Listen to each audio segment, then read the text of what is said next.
Hey, let's go visit the Grifters Club down at Mar-a-Lago. Check out this extraordinary new book. They'll do anything to make money.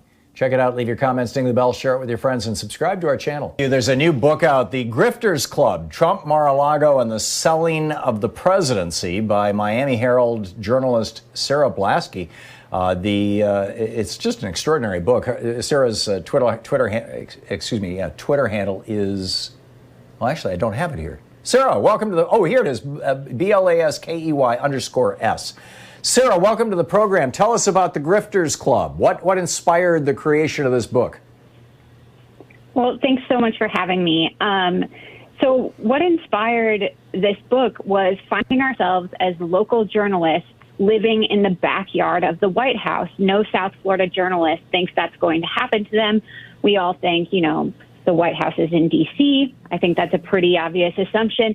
But when President Trump became the president years ago, it meant that the Miami Herald office, where I work, sort of found itself in the middle of national politics. And so we started reporting on that. And eventually that became this book, The Grifters Club. So why the word grifter? So grifter, in its traditional sense, is kind of like a used car salesman, right? And I think we get a lot of that happening around the club.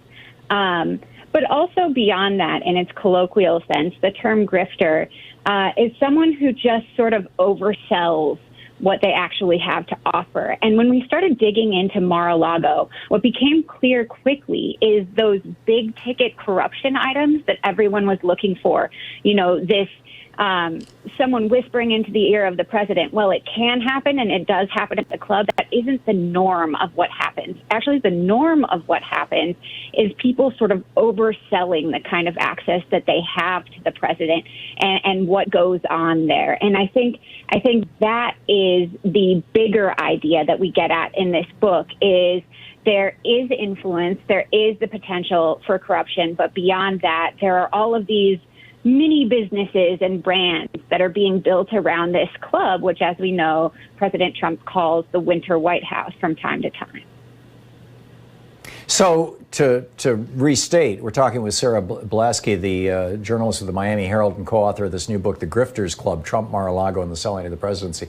What you're suggesting is that among members of Mar-a-Lago, the people who paid a couple $100,000 in order to be able to hang out with Trump, there is a mini industry of selling influence, of people saying, give me money and I will deliver your message to Donald Trump, or I will see to it that what you want happens. Do I have that right? And if so, how does that tie into the three guys from Mar-a-Lago who are supposedly running the whole Veterans Administration?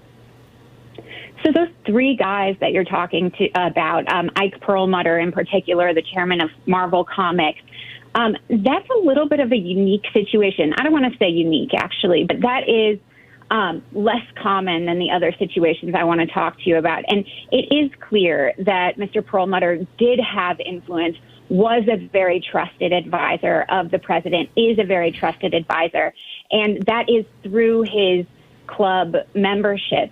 This is a member who has been a member for years, since he's one of the original members, and that's really how you gain the trust of this president, is that you've known him a long time, you're part of that inner circle. And so you do see these older members, the ones that have been members longer, having more actual influence in Washington, D.C. and in this presidency.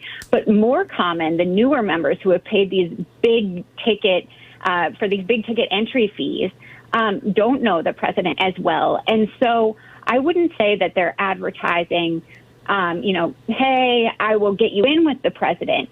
But some members are building their own personal brands off of the presidential brand. There are some members who have built their own media brands around being perceived as close to the president or an insider. There are other people who have marketed galas and that kind of thing at the club as ways for people to brush shoulders with the president, to potentially take pictures with him, which can be used, especially in other countries, especially in China, for example, can be used as a leverage point in business negotiations. So it's actually something that people will pay tens of thousands of dollars for, just the chance to take a picture with the president. So Trump's presidency is not only being monetized by Trump, but it's being monetized by a whole bunch of people who are members of the Grifters Club of Mar-a-Lago. Is Mar-a-Lago specifically the Grifters Club, or is the Grifters Club, in your conception of it, that group of people who have decided that they're going to play the role of connections? Well, Tom, I think I'm going to let the reader determine that after reading the book. So I'd love to hear anyone's thoughts if they want to email me about that.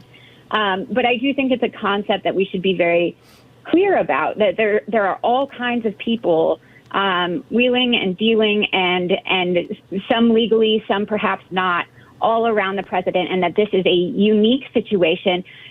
In large part because no other president has ever owned a club, and especially no other president has lived in, as in their official domicile has been this club with 500 members and countless thousands of guests.